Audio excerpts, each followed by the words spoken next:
Ooh. Sorry? And I would like you to keep your microphone on mute while we are running the session, just to make sure that we don't have any background noise. I don't know if you can hear that, but I can hear some echo, so I hope that's not too disruptive. So let's get started with today's topic. Today is all about digital marketing in the language travel sector. And as we all know, we've been impacted by COVID. COVID has has impacted us in many different ways, the way we do business, the way we market our business, the way we promote our business. With many schools, colleges, and agents looking at how we can communicate better with our students and our partners, and how we can keep this communication flowing through the space where we can't go and have our traditional travels, meeting face to face. And this is all part of attracting future customers, maintaining existing customers, keeping our students and our agents and our partners happy. But the reality is that this new situation has forced us to think about new ways of doing business. Now that we can't have as many international travels, international trips as we had, how can we deal with the limitations of face-to-face meetings and paper-based paper prints, and potentially not replace, but add a digital marketing flavor to what we have been doing that has been already working? So to add to this discussion, it is a very hot topic. We have three industry experts that will be joining us today. So let me just see if we have welcomed our third speaker. I can actually, for some reason, go back there. Just give me 1 second. Here we go. He's here. Hirsch, we were waiting just for Hirsch to arrive. Welcome, Hirsch. So moving on to introducing our speakers for today. We have Gabriel Providel. He is the founder and CEO of Mozaik Play. Hey, Gabriel. Gabriel has 20 years of experience as a senior executive in the international student sector and digital creative businesses. His career has led him to manage teams across Australia, USA, Canada, Singapore, UK, Switzerland, and Latin America. Gabriel has basically been all over the world. Gabriel is currently the CEO and founder of Mozaik Play and is a specialist student placement agency connecting students to the best creative media colleges from across the globe. So I'm sure that your experience around the world does help you in that role. Thank you so much for joining us, Gabriel. Thank you.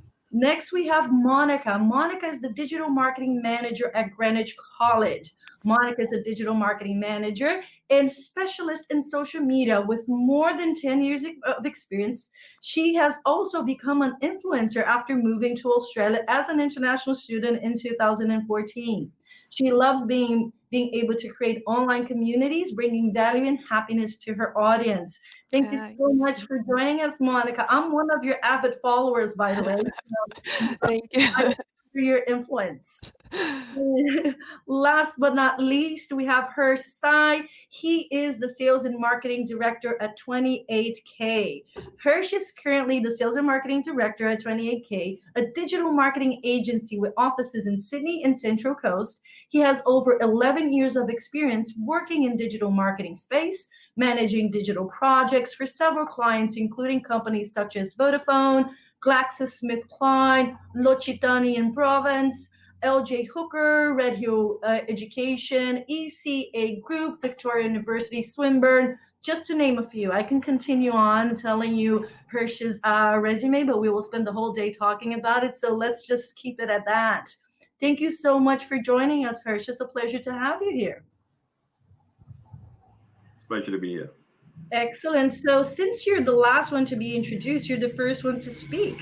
So I'll start with a question for you. Just giving everyone an idea of the format of today. We do have a bit of time, but each speaker will have 10 minutes to answer their question. So Hirsch, when you have around 1 minute left, I will just tell you have 1 minute left. So then you can prepare to close off the points that you're trying to make.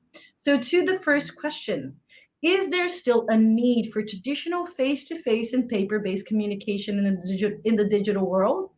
How can we be most effectively integrate the traditional ways that we've been working with the new digital ways that we want to work with? And I'll hand this over to you, Hirsch. Well, thanks for the question. Look, Look, it's. I think at this stage, I don't really think digital technology is as advanced that it can actually completely take over the need for face-to-face communications. I think that's still required. And I'm sure, like in future, maybe 10 years down the line, we would be able to develop systems where that need would absolutely not exist. But I don't really think we're there yet. Um, I think pandemics like COVID have kind of emphasized the need for investment in digital, but I think it's more along the lines of complementing the face-to-face way of doing things. Um, so I definitely see that there is a need for face-to-face communication, yes, and I'm sure like within a few months this thing will pass, and we will start returning to that normal course of life, and I guess that face-to-face communication side of things will resume. Um, as far as digital is concerned, I think this pandemic presents a really good opportunity for us to look into things which probably have been put aside for too long. I think there are, because I've worked in education for a long time and I speak to several education providers, whether it's private schools or whether it's student agents. When things are going on normal and when everything's going well, you don't actually feel the need for change. Um, but when things like COVID happen, that's when you realize that I think maybe you need to look onto and maybe invest more time and probably more resources into the digital side of things. Now, I think digital technology, like for me, because I work in the digital side of things, I don't really find it something which is overwhelming. I don't even feel that there is a barrier to entry into the digital space. But I think most of the education providers do feel that. I think digital marketing over the last few years, because it has largely been dominated by coders and programmers, especially in the early days of digital marketing, when it was probably, I'm talking about 2012 to sort of 2015, sort of phase of digital marketing when it was picking up. It was largely dominated by these coders and programmers who were very technical. And traditional marketers tended to struggle with digital marketing. And that kind of has spread this notion that digital marketing is somehow really complicated and something which is very difficult to adapt, something which can be really expensive. And it basically stems from the fact that it's kind of a mindset which um, makes people think that it's some sort of a rocket science. But what I actually think is it's no different than you using social media. I mean, it's just a matter of once you start using it, once you put your head to it, you will get the grasp of it. You will get the hang of it. So it's something like that. So I think, particularly in this time when businesses probably have some more time on their hands, which is kind of like an unfortunate thing because what is happening all over the world. But I think with this more time, I think most of the businesses need to invest into learning more around the digital side of doing things. And whether it's doing self-learning, there are a lot of free courses that are available in the market that can actually give you a little bit of introduction into the space, or whether it's trialing a few digital marketing people and speaking to a few of them to see what they can possibly do for your business. But it's a really good time to trial some of those things. So that's what my take on this is. I think it's just about moving ahead of that mindset that digital is somewhat complicated, and moving ahead of that mindset that it's not going to work for you. It will definitely work for you. In principle, digital should work for everyone. In fact, I would go on to say that digital marketing, I think, does not work for some business. Oh, sorry, traditional marketing does not work for some businesses, but digital does for everyone. For example, if you are a sort of a student agent who does face-to-face learning, it's a great way to build attendance to the event. For example, if you want to organize a seminar to bring students together and then tell them what their options are, what their visa options are, Facebook events is a great thing to do that. You can easily reach out to your audience within a particular area, which you cannot possibly do with traditional marketing. I mean, what do you do with traditional marketing? You put up posters, you distribute flyers, or maybe you go to hostels where you think the international audience lives and put up posters and things there, inviting them to the event. But still, you don't know the eyeballs that you're getting on that ad will work for you or not. But you go on Facebook, Facebook allows you to segment people by audience. You can actually go expats, people who were living in Brazil but are now living in Australia, and people who are 18 to 23 years old, or people who are currently studying a bachelor's degree within Sydney CBD. I want to reach out to them. You cannot get that sort of precise targeting with traditional. So, but the thing is, you still like digital does that close the gap between reaching out to your target audience, but it is not as effective that it can replace face-to-face communications. You still need that human touch. You still need that personal touch to a certain extent. But the thing is, you don't have to meet people in person now. I think that phase is probably gone. Like you can actually do it through a webinar or through a Zoom meeting, so that you can say that to an extent that digital technology can replace that face-to-face thing, but you still, I think, need that human touch um, um, in the current times, I guess. So I think there's a place. I think there's a place for face-to-face communications, but I think digital technology will eventually take over. So yeah, so those are my thoughts on this. Excellent. Thank you so much, Harsh. And I think all excellent points. And the world it is not that one thing is going to replace the other. It is the harmony of working with both sides, with traditional and digital. And I agree with you. The ability that you have to segment within the digital space to get the right eyeballs, the right attention, is very particular to digital. So very interesting points. And one of the things that I just wanted to, because we do still have a few minutes on this one, is to actually ask you. You said that you think the digital is going to potentially completely replace meeting face to face, and we know that in this industry, people tend to do that a lot. Are you firm on that? That you think it's going to replace it? Look, I think the way technology is going, it's very hard to say. Like something that we believe in now. Now, I'm obviously not a futurist, and the thing is, what I'm thinking right now might not actually happen at all in the future. But the thing is, in terms of what data we have, and in terms of what's been happening in the last 10 years when it comes to technology space, it's quite likely. It's quite likely that tools like Google Voice Search will completely replace the need to speak to a consultant. I mean, I don't really think it's unlikely that you could actually ask Google which is the best course for me to study, and actually Google Voice Search would come back and give you the exact recommendation of what you're looking for, because it might actually amount of data that Google and social media, all these platforms collect about you is insane. I mean, I read this saying some time ago, which said that Facebook actually knows you better than your mother, and I would not be surprised that all that sort of stuff, that the amount of data sharing that's happening in these days with these platforms, that they would become very, very accurate at predicting stuff.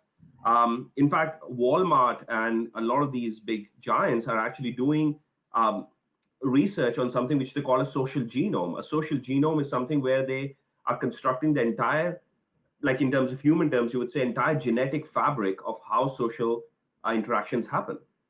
And basically what that would do is, why these guys are doing it, that if your birthday is coming up, they can actually predict exactly what you want before you know it, what you want. So that's the kind of research these guys are doing. So the way technology is evolving and the way they're going, it's quite likely that in future, we'll be living in a very different world. I don't know whether there will be jobs for consultants, even marketers like me.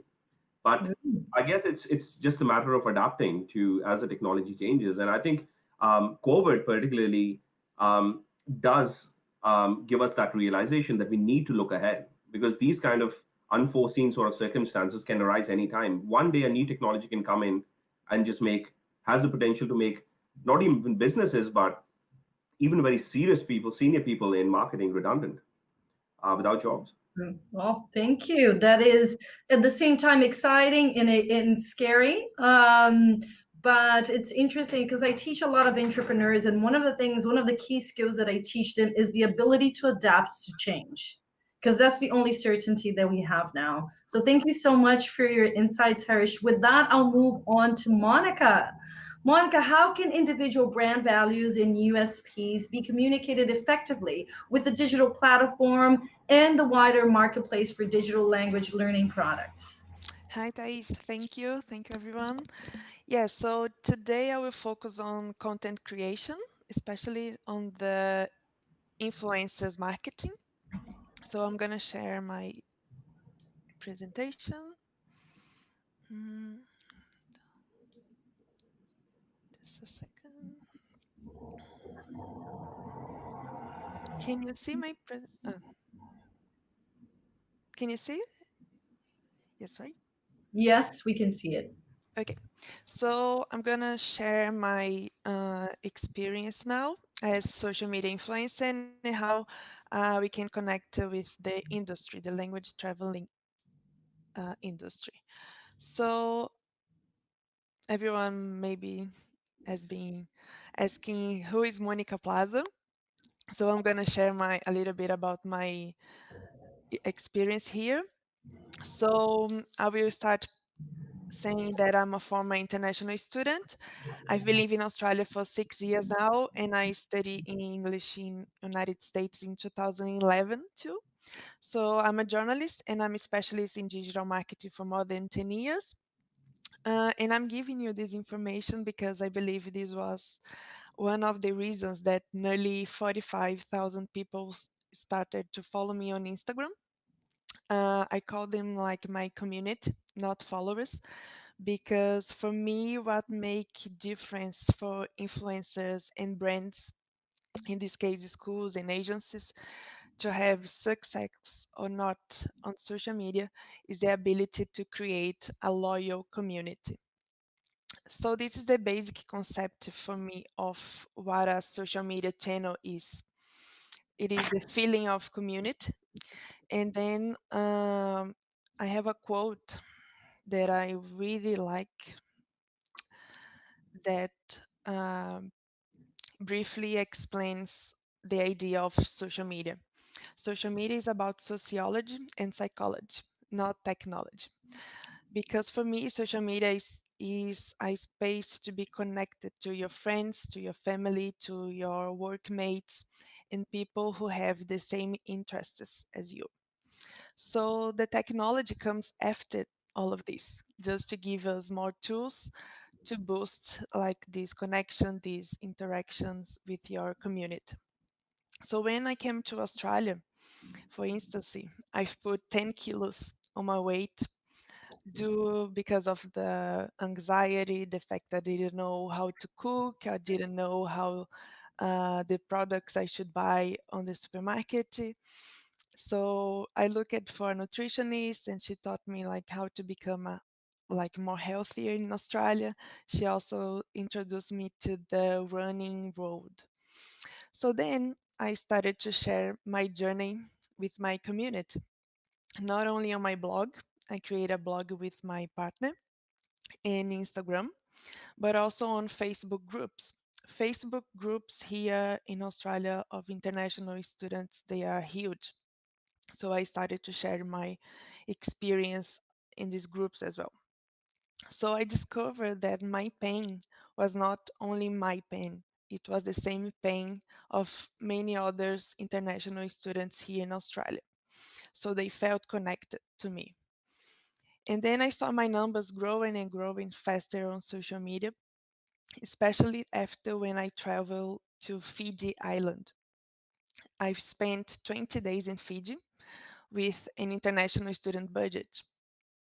And before traveling to Fiji, me and my partner, we noticed that we couldn't find any information in Portuguese for Brazilian students in Australia about Fiji. So when we came back from Fiji, we created and posted a blog post about Fiji, and then my numbers like grow and grow really fast to like 30,000 followers. So then after that, I started to be part of running community and Brazilian brands in Australia and Australia brands as well. They started to reach me out for promoting their products on my profile.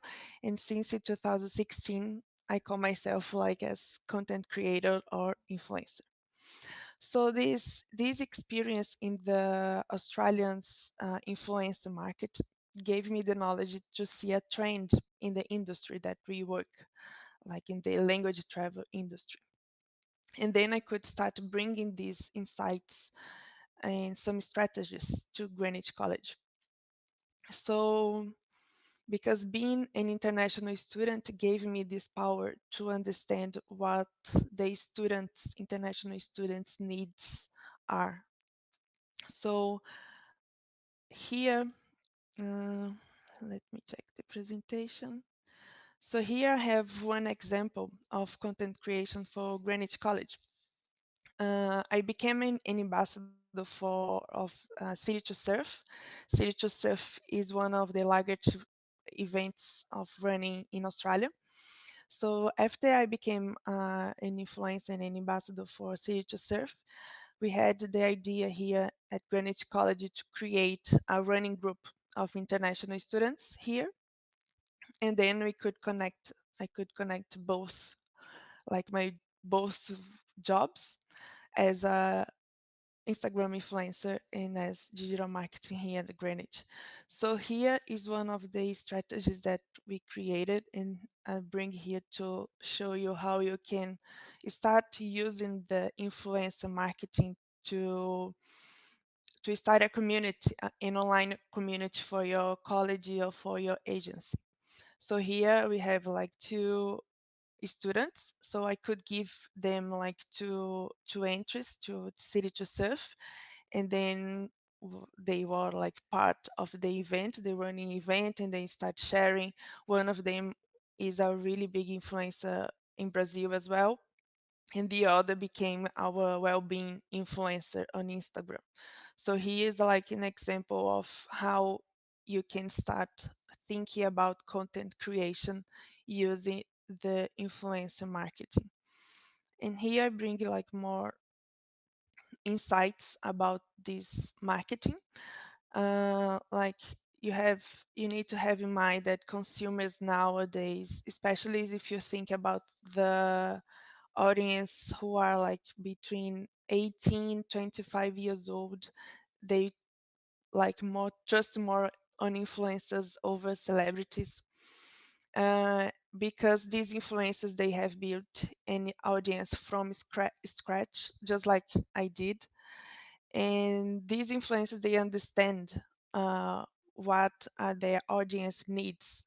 So this is, we can relate it to the most effective marketing, that the basic one, right? The offline marketing concept that is built on customers relationships, community building, and creating experience. So the best influencers they do this really well. So this is why we can start trusting them on being representing our colleges, our brands. And how we can start like working with this market here in our industry. So here I give some ideas. I brought like some strategies that agencies and colleges they can start doing like with this new model of content creation. You can start looking for students who are already enrolled on your schools or with your agencies.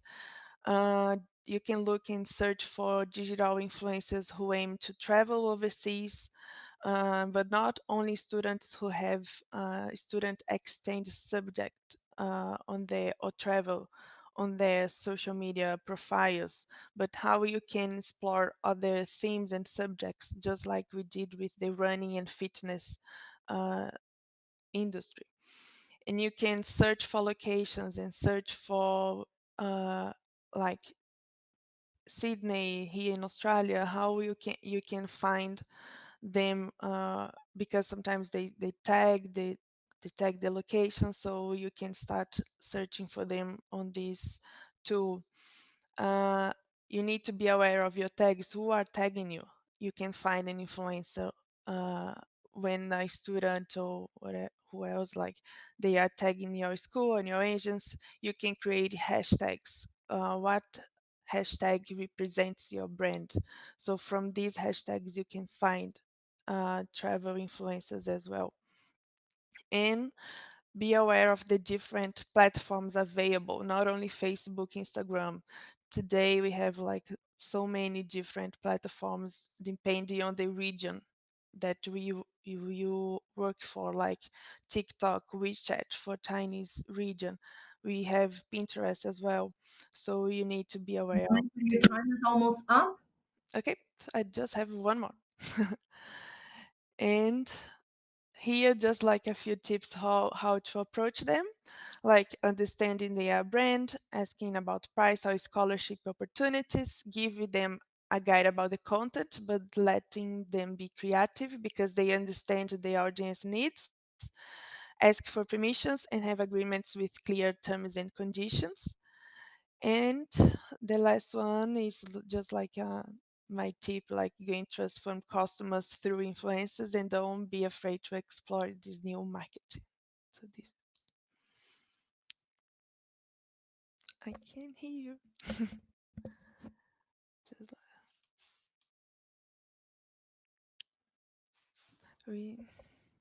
I can hear you. That's okay. I was in mute. Yeah. I used to avoid background noise and then I just went on. Apologies for that.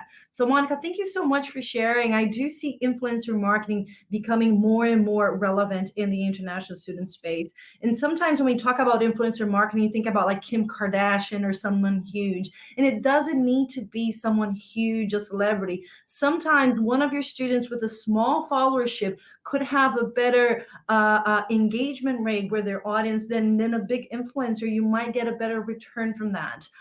We also do, we engage with a lot of influencers in our school, but one of the things that we do is we inbuilt opportunities for user-generated content. And I think that's very much in line with the influencer marketing. So how can you inbuild in your business opportunities for your students to create content for you? Because it's a lot, we trust a lot more when someone else is talking about a brand than the brand going out and bragging about themselves. So I do think that this has, especially for our demographic, for our audience, it will be one of the big things that our students are wanting and looking for. So thank you so much for sharing and the useful tips as well. I think very practical tips that we can start applying. Okay, to my next, through our next panelist, Gabriel. How can schools and agents work together to provide a seamless and integrated digital experience for their clients? Thinking about web, video, social, there's so much out there. How can we actually do it in a way that's integrated and it makes sense? Excellent. I have no idea how we can do that, so I'll have to skip this section. Perfect. We will take a point of view from the agent, like you said, and how perhaps agencies and schools can work together and leveraging what's happening in this amazing digital landscape that we have right now. There has never been such an amazing opportunity to do something original. I will also share my screen. I've got a couple of slides. We are a visual agency, so everything we do here is on visual, so bear with me. Yep. And let me know if this is sharing fine. Here we go. Can you see my screen?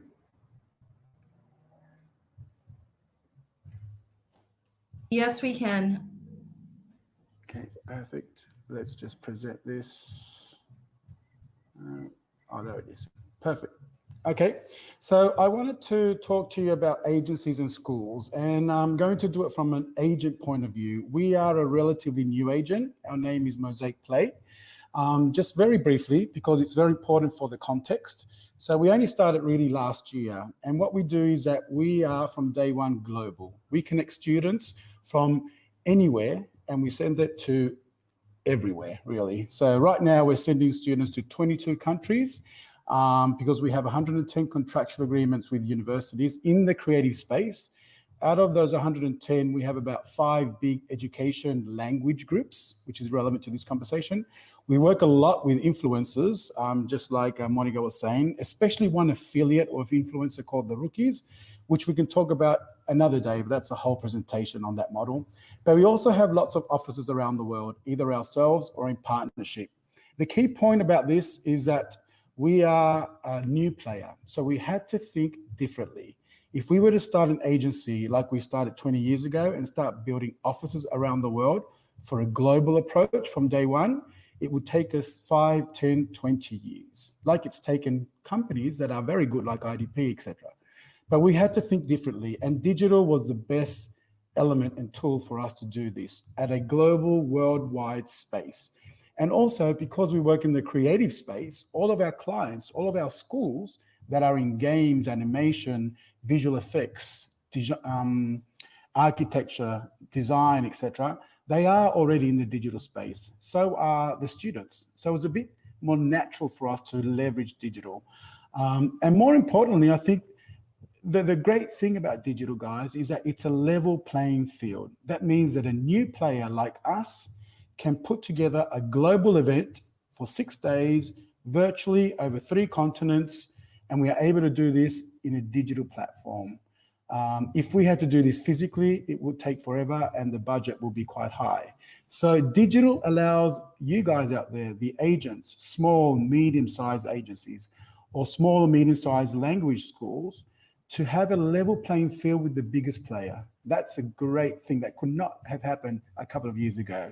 It allows you to go global, but it also allows you to go very niche, very local at the same time. Like Hirsch said, it's great on eyeballs and ROI. It allows you at real time analyze the data that's coming back and adjust your marketing campaigns and be very laser tailored.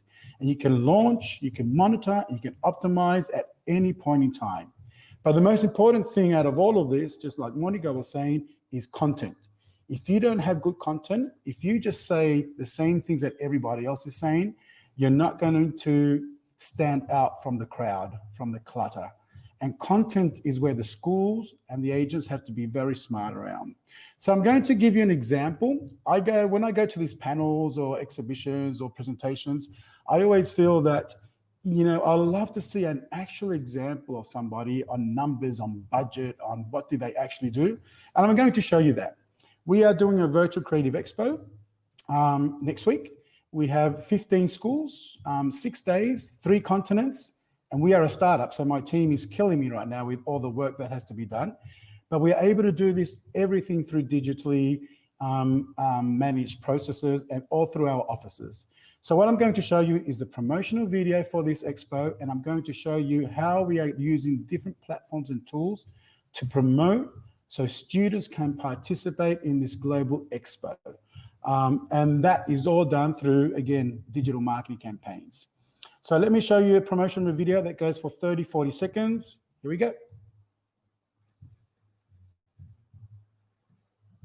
Oops.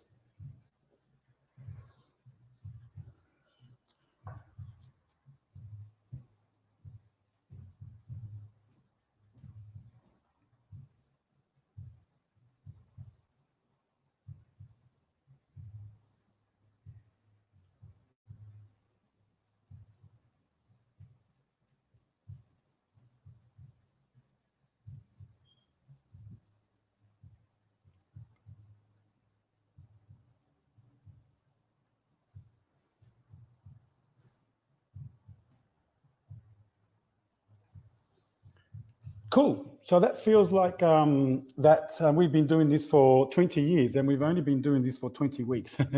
So what is happening in this campaign? So if you're an agent or you're a school, these are the learnings that you can get out of digital. As an example, this campaign, as I said, is global. We can only do this through digital platforms and market it through digital campaigns. But it's also very niche. Even though it's global, we picked a space that we think can be very good at. Super important point, because I can't tell you how many times I've seen courses, certificates and diplomas particularly, and language courses promoting the same relatively course with the same message, guys. You have to pick an idea and stick to it that's original. We picked creative industries and we picked digital media, animation and games for this case. We're doing it at a global level. Content is super important in digital and for the digital marketing space. Videos is what really works.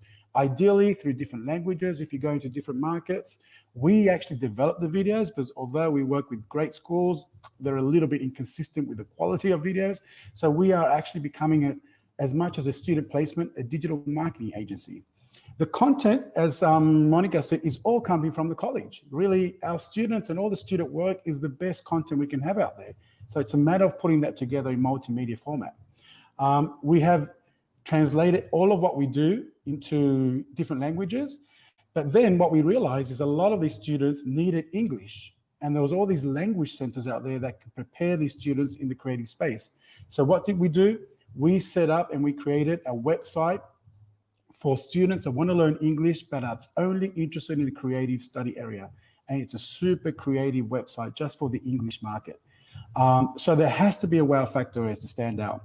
And as I said before, you have to think about these campaigns. So once a student fills out this form for Creative Expo, what is the auto response? What's going to happen after they fill it out? Do they get more information about the Creative Expo?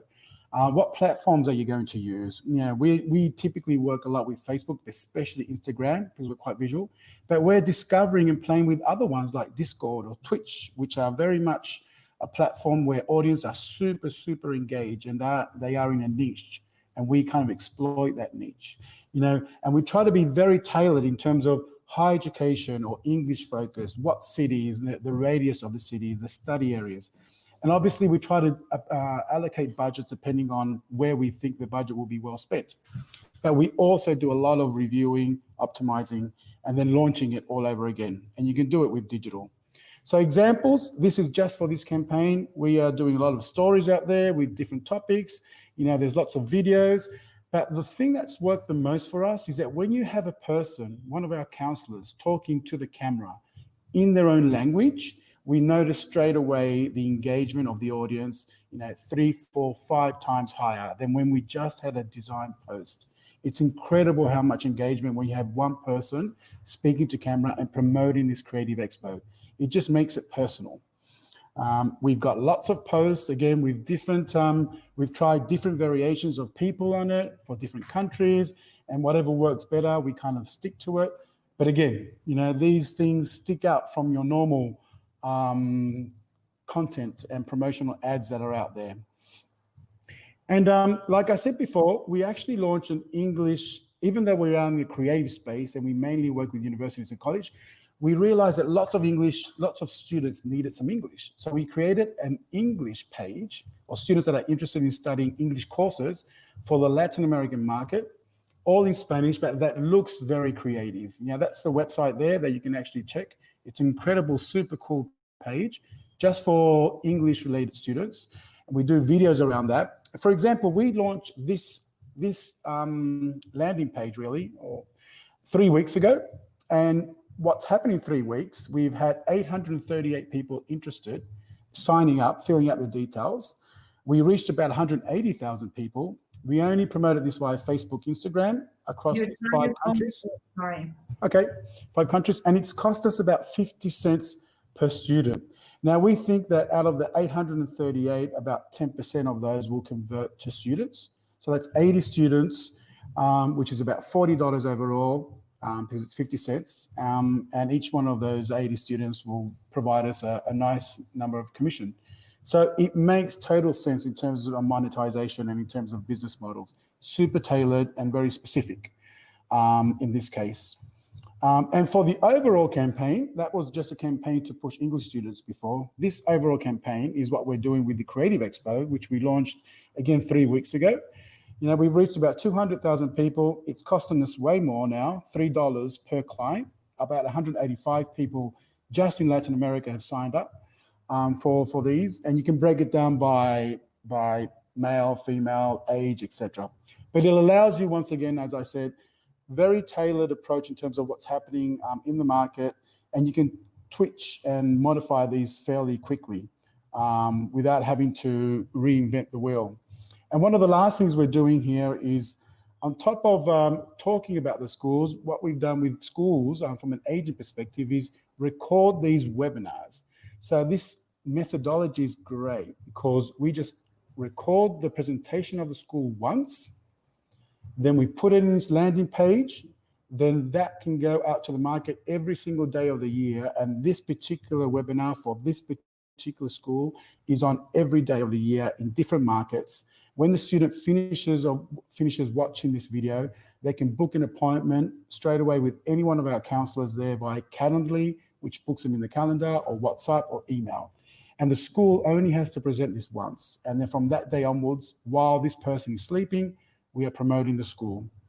So overall, guys, I think from an agency point of view, I think your agent can actually be very smart in terms of how they recruit students, but they actually also can become a very good digital marketing expert advisor for you as a school. Because at the end of the day, agents know the market possibly even better than the schools do. But you need to have that integrated approach, both agents and schools, I think, need to work with less amount of partners. If you want to have a real true partnerships, we think that as opposed to signing up more agents or signing up more schools, my advice is that you need to work less. That way you can allocate digital marketing budgets and campaign in a way that's quite relevant. Think about the content. One day I'll talk to you guys about these interactive student enrollment advisors that we're doing, which is super cool. Kind of what Hirsch was talking about, you know, the AI and the Google. This is a little bit of a mix of human touch with it. And again, with this digital marketing stuff, it's all about having it real time. And the questions for schools are, do you do it in-house or do you work with your agents in a way that's actually more on the digital marketing side of things? So that's overall quick outside between what an example of what you can do from a school as an example from an agency point of view, and a specific campaign for a whole bunch of schools, and leveraging digital for a company that's only a year old that feels now that it's bigger because these tools that the digital world allows us to do. Excellent. Thank you so much, Gabriel. Very insightful. And I loved how you brought us the insights of an actual campaign and to see tangible results out of this space. Because one of the things that I feel when I'm sometimes having conversations with schools is that they're very comfortable. Oh, I know exactly what my customer acquisition cost is because I can't allocate that commission, the student. Why would I adventure into this world that I won't be able to quantify it? And the reality is, in the digital space, you can really quantify a customer acquisition cost. You can look at your lifetime value of a student, and you can really have a better understanding of that entire process. From a school standpoint, it adds value to your already existing agency network. From an agency network, I think one of the things that you've mentioned that's so important, the agencies, they have to start reaching out to their schools because their schools have the content. As an education provider, you are a social, you have students in the classroom every day, you have activities happening every day. So you are in a position to create content every day if you wanted to. So that partnership and that alignment between agencies and schools is so important. So a lot of the things that you said resonated with the things that we are currently doing. And I think some schools and agencies are hopping onto that new trend. Yes. Guys, I would love to spend the rest of this afternoon just sitting here and picking your brain. I have written down pages and pages of questions that I want to ask you, but we won't have time to do that. So I potentially will close off with a question, and I'll get everyone to weigh in on that question. And I think it's a question about transformation.